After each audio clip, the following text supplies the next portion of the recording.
again, YouTubers, and it's time for another How to Train Your Dragon series vlog. This is the, episode 9, I think we're on, Dragon Flower. And this was a pretty good episode. Not as good as the last one, but pretty good on the comedy. But we got a new character that's briefly introduced named Trader Johan, and this kind of shows how the Vikings get other merchandise and kind of how they find out about other cultures. No, I just want to point this out. I think this is really good because it's showing more world building. Okay, yes. So you figure out yes, Johan. There is a Johan character who may or may not pop in and out. I don't know how many features down the road. So I think this is a first step towards more of a world building exercise. All right. So Trader Johan, at the start of the episode, Trader Johan comes in by ship to trade other goods he got from other lands to Berk, and they don't do money. They have like this bartering system where you got to trade something equally unique. Like a necklace made of baby dragon teeth, or even Hiccup sometimes uses a spyglass. And they all get different things. I think one of the best is that Gobber buys silk that he turns into underwear, and it kind of comes into play later. Yeah. But we've gone about 2 episodes without seeing Mildew, and yeah, he shows up again. Yes. And so, if you haven't learned by now that any episode with Mildew in it is just bad news. And it turns out, about 5 minutes into the episode, Toothless and the other dragons start getting sick. They start, sneezing. They can't fly straight anymore. They're getting sick. And they consult Gothi, who was the village elder from the first movie. The one that pointed to Hiccup after, winning Dragon Course.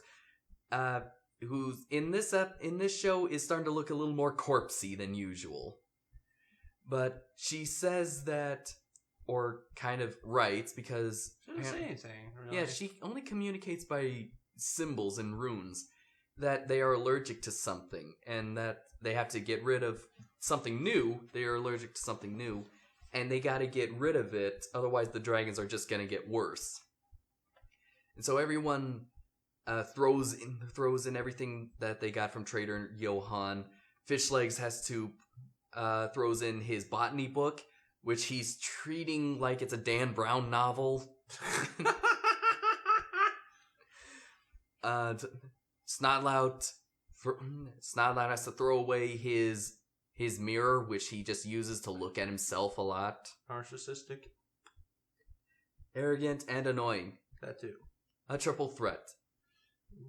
And Gobber has to throw away his silk undies, which he was currently wearing at the time. Yes. He had to go behind a rock to undress. Well, this is a kids movie. We gotta keep the G rating. Yeah, we gotta keep the G rating, but just try getting that mental image out of your head. Oh my god! It took this guy having to see them fly out behind the rock to realize what skivvies are. Yes, I am hold that over you for a while. Yeah. I thought they were more like PJs. I don't really care. Look at Under Armour. Yeah, don't carry yourself very lot. They're not my expense. Alright, so even after they get rid of everything and the dragons are still not getting better. Well, it turns out that there was something obvious, like there were flowers that no one's ever seen before. Yes. Gee, I wonder where those came from. Well, it turns out they came from Mildew. Yeah. He claimed he wanted just brighten up the place a little bit. Yeah, Yeah, I heard better lies, you sack of piece of... I've heard better lies from Scientologists. Exactly. So he does get his comeuppance a little twice. Okay. All right. So basically there is the flower is poisonous to reptiles, and since dragons are reptiles, then ipso facto the dragons are susceptible to their poison. But it turns out there is one dragon that actually eats them and is not affected by them, and that is another new species. Big shocker, the Scaldron. And this was another dragon that was referenced in the first movie as spraying scalding hot water at its victims. I was actually, when I first heard the first part of that, I was going to say Skull Crusher. I was like, ooh, that's a great way to introduce us to this. Nope, not yet. I was like, oh.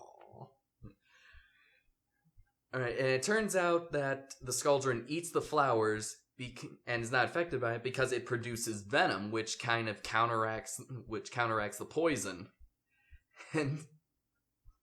And then we proceed, it starts to turn into a Viking version of Jaws, which I'm kind of guessing because Spielberg helped co-found DreamWorks, is that some of the divisions like use some of his movies for inspiration. Yeah. Like in the last episode we get Indiana Jones, and now this one we get Jaws. No, I even thought we're gonna need a bigger boat. Yes.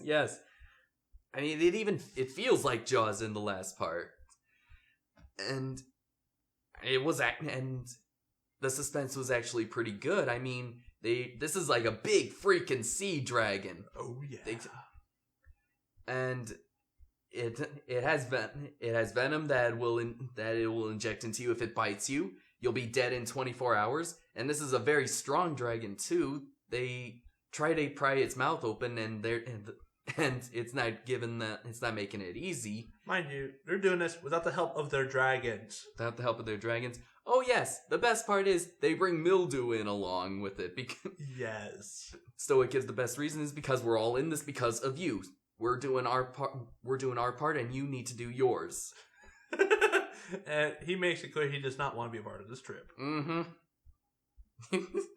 And that was comeuppance 1. Comeuppance 1. And so, comeuppance 2, the dragon bites him on the ass. Yes. Though, let's see, hold on. Just backtracking for a little bit. I'd have to say, not even DreamWorks are below fart jokes. Yes. Well, in Dragons, even Dragons is not below fart jokes. Jesus Christ! All right, I think the writers may have gotten irritated by Fish Legs and being like this doting mother to the dragon, and so when he's basically telling like this fairy tale to Meat Lug, I mean, just without even expecting it, Meat Lug just releases this humongous fart right in Fish Legs' face. I mean, when I first saw that, I had to rewind it because I thought, no, they did not do that.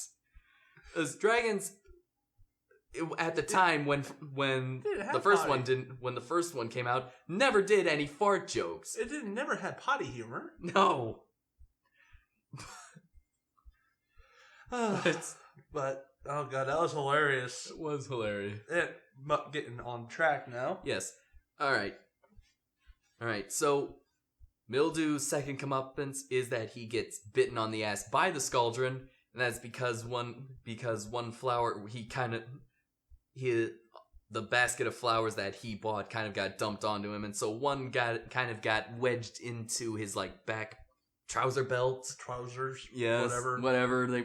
Thank God, because I wanted to see that scene. And then poor Gobber. And getting a little ahead of herself. They didn't get the venom the way they wanted to, but they got the venom that was in Mildew's ass when he got bitten. Oh yes. God. And they really wanted to make to make sure that he knew that he was in big trouble because they used this giant little bellows cranny with a needle at the end. And he asks, can't we use a smaller one? Probably. Thank you, Gobber. Thank you, Gobber. You made my day. Oh, but it gets better than that. Gobber walks out just like he's seen a war. He's just like traumatized.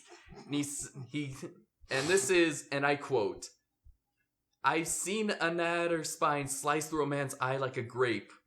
I saw my own arm torn off and eaten by a monstrous nightmare. But I have never seen anything so hideous as that man's bare behind."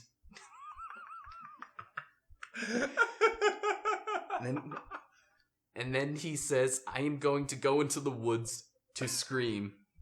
And when we dissolve to the next scene, we can clearly hear him screaming.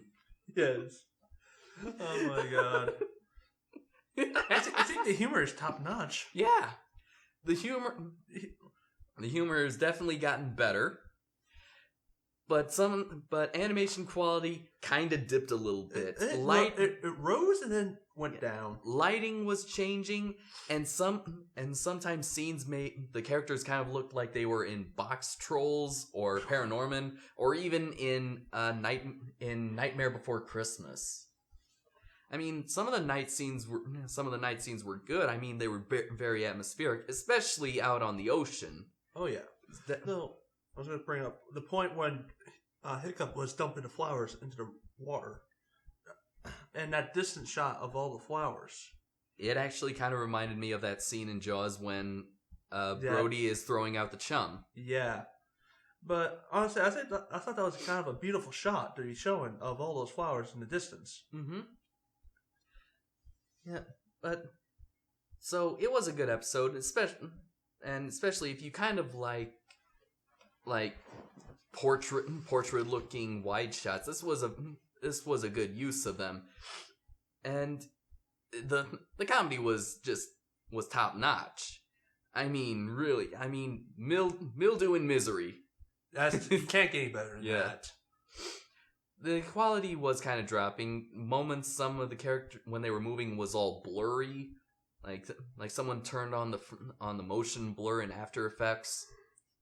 But it was a passable episode. So I gotta say, but not impassable like the other episodes that we've talked about. I'm just saying that first season of Dragons is really starting to hit their stride. And so really, I got nothing more to say about this episode. You? Not really. No? I think we hit all the major points. All right. So, yes, Dragonflower, good episode. Not the best, but definitely not the worst. No. It's the best when it comes to Suffering of Mildew so far. Okay, yes. So, right. I'll give it that. Right, even better than Alvin the Treacherous? Yeah.